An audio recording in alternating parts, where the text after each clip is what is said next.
Hello everyone, Radhe Radhe. Welcome you all in the pharma hunters. So जो इस channel पे नए हैं, चैनल को सब्सक्राइब करो। फार्मा से रिलेटेड जितनी भी वैकेंसी रहेगी, स्टूडेंट ओरिएंटेड सेशन रहेंगे, जीपैट के लिए गाइडेंस, सेशन स्ट्रेटजी वगैरह रहेगी, वो इस चैनल पे आएंगी। तो चलिए शुरू करते हैं आज की वीडियो। आज की वीडियो है detailed orientation on GPAT. GPAT में आज हम देखेंगे कि जीपैट किस लिए है, जीपैट की कट ऑफ क्या है, जीपैट कौन सी एजेंसी कराती है और पेपर कैसा रहता है, और साथ में जीपैट का सिलेबस क्या है। तो चलिए शुरू करते हैं। जीपैट जीपैट जो है वो मेनली होता है दो रीजंस के लिए, कॉलेज और स्टाइपेंड। जीपैट अगर आप क्वालिफाइड है तो वेरियस आप सेंट्रल यूनिवर्सिटीज और स्टेट गवर्नमेंट यूनिवर्सिटीज के लिए आप एलिजिबल हैं। तो आपको कॉलेज मिलेगा, स्टाइपेंड मिलेगा। अभी जो स्टाइपेंड का अमाउंट है वो 2 साल के लिए पर मंथ 12,400 है। आपके टाइम में वो बढ़ भी सकता है। तो first reason clear. Why GPAT? GPAT is mainly for two reasons, for the entry in the MPharm और for stipend by the government. Second, which agency participates in the conduction of the GPAT? Okay, so up to 2023 तक NTA करवाती थी GPAT, और GPAT का level भी काफी tough रहता था। लेकिन उसके बाद 2 सालों से एनबीएमएस को जो है पीसीआई ने जीपैट कराने का जो बेड़ा दिया हुआ है, तो एनबीएमएस ने अभी 2 पेपर कराए, 24 के और 25 के। उनका पेपर लेवल एनटीए से काफी डिफरेंट रहा, जिसके बारे में हम आगे बात करेंगे। तो दूसरा, जो एनबीएमएस होगी वो जीपैट अब आगे से कंडक्ट कराया करेगी। तीसरा, जीपैट का पेपर टाइप। जीपैट होता है 500 मार्क्स का, जिसमें कि 125 क्वेश्चन आते हैं एमसीक्यू बेस। सीबीटी पेपर रहता है, कंप्यूटर बेस्ड एग्जामिनेशन रहेगी, पेन अलाउड नहीं होता। और पहले 2024 में पेन अलाउड था, लेकिन इस बार उन्होंने पेन हमें नहीं दिया था 2025 में। तो अभी पेन मिल भी सकता है आपको, नहीं भी मिल सकता है, तो घबराएगा मत। अभी जब नई नोटिफिकेशन आएगी तब मैं आपको अपडेट कर दूंगा। तो बात करते हैं, 125 क्वेश्चन होते हैं, 4 मार्क्स के होते हैं। और इसका जो मार्किंग स्कीम है, अगर ठीक हो जाता है तो +4, अगर गलत हो जाता है, आपने गलत किया है तो -1, लाइक जैसे नेगेटिव मार्किंग होती है। तो थर्ड, पेपर कैसा रहता है? पेपर रहेगा 500 मार्क्स का, जिसमें की क्वेश्चन होंगे 125। अगला, अब जो इसमें मेन है, हम जो आगे आने वाली वीडियोस को समझेंगे, हम 2 तरीके से समझेंगे। कैटेगरी को हमने 2 में डिवाइड कर दिया, ओपन और रिजर्व।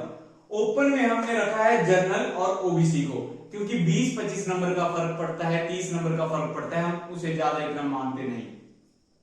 दूसरा, रिजर्व में रखा है हमने एससी और एसटी को, जिसमें 100 नंबर का फर्क तो आराम से पड़ जाता है। इसलिए हमें अगर आगे समझना है तो हमें कैटेगरी वाइज भी थोड़ा चलना पड़ेगा, लाइक ओपन और रिजर्व। ओपन में जनरल ओबीसी और रिजर्व में एससी और एसटी। सो अब बात कर लेते हैं कट ऑफ की। हालांकि 2024 में कट ऑफ जो चली गई थी 248 से ऊपर चली गई थी जनरल के लिए, लेकिन पेपर उस टाइम बहुत इजी था, तो गाइडलाइंस मिली। तो इस बार जो उन्होंने पेपर बनाया, और अगर हम एक सेफ स्कोर लेके चले तो जनरल और ओबीसी वाले को हमेशा फाइट करनी चाहिए 220, 230 प्लस, क्योंकि अब आपने देखा इस बार में कट ऑफ जनरल की 216, तो अगले में बढ़ भी सकती है, 20 नंबर बढ़ भी सकते हैं और घट भी सकते हैं, लेकिन मेन पता चलेगा पेपर देख के। तो हम सेफ कट ऑफ की बात करेंगे। जनरल वाला, ओबीसी वाला सोचेगा 230 प्लस, 240 प्लस, तब जाके वो क्वालिफाइड होगा। बाकी रिजर्व, एससी एसटी सोचेंगे हमें 150 प्लस चाहिए, तब जाके। हालांकि इस बार एसटी की अंडर 100 रही और एससी की 120 समथिंग रही, तो लेकिन अगर आप गोल करते हो 160 प्लस के लिए, तब जाके आप क्वालिफाई होंगे।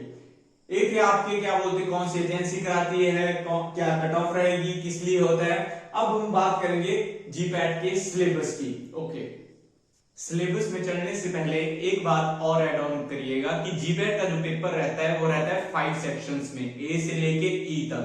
हर एक सेक्शन में 25 क्वेश्चंस होते हैं, और हर एक सेक्शन के लिए लिमिटेड टाइम होता है, लाइक 36 मिनट एक्सेप्ट इतना होता है, इतना मुझे याद है। और जब टाइम पीरियड हो जाए, लाइक ए सेक्शन, सबसे पहले ए सेक्शन खुलेगा, आपके टाइम लिमिट चलेगी। अगर वो टाइम लिमिट कंप्लीट हो जाती है तो उसके बाद वो सेक्शन नहीं खुलता है। एक ये बात बताने की। और दूसरी, अब चलते हैं सिलेबस के ऊपर, जो आप देख रहे हैं सिलेबस मैंने लिख दिया है पहले से ही। अब मैं आपको कोई ऐसा नहीं बताऊंगा कि एनबीएमएस की साइट पे देखिए इतने क्वेश्चन इसके आएंगे, इतने क्वेश्चन ऐसे आएंगे। ना आपके पास फालतू टाइम है सुनने का, ना मेरे पास बताने का।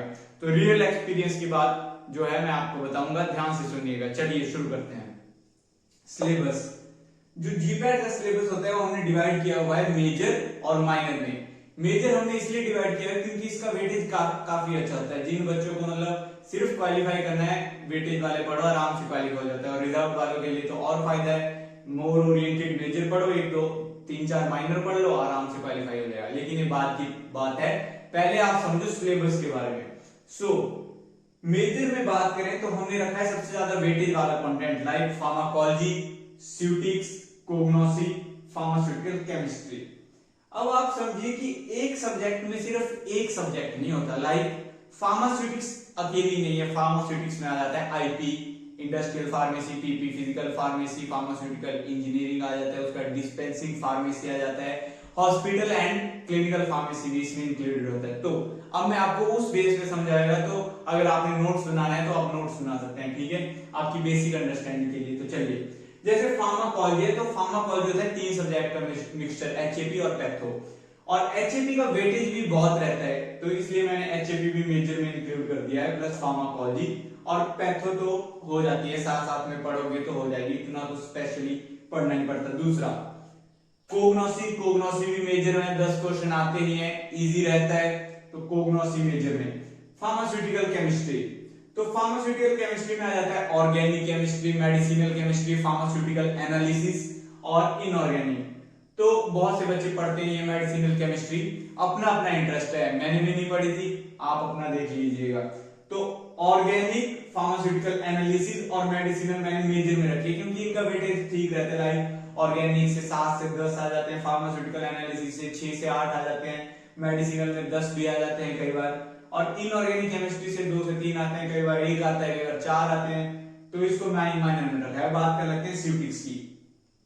स्यूटिक्स में जो आईपी है, पीपी है, उनको मैंने रखा हुआ है मेजर कैटेगरी में, क्योंकि ये बहुत ज्यादा वेटेज दे जाते हैं, कम से कम 16 से लेके 22 क्वेश्चन तक दे जाते हैं, जिसमें आती है आपकी रियोलॉजी वगैरह और कौन कौन से टॉपिक है, लाइक रियोलॉजी हो गया, फ्लूइडिटी हो गया, मोबिलिटी एक्सेट्रा, बहुत से टॉपिक जिन पे हम आगे बात करेंगे डिटेल पे।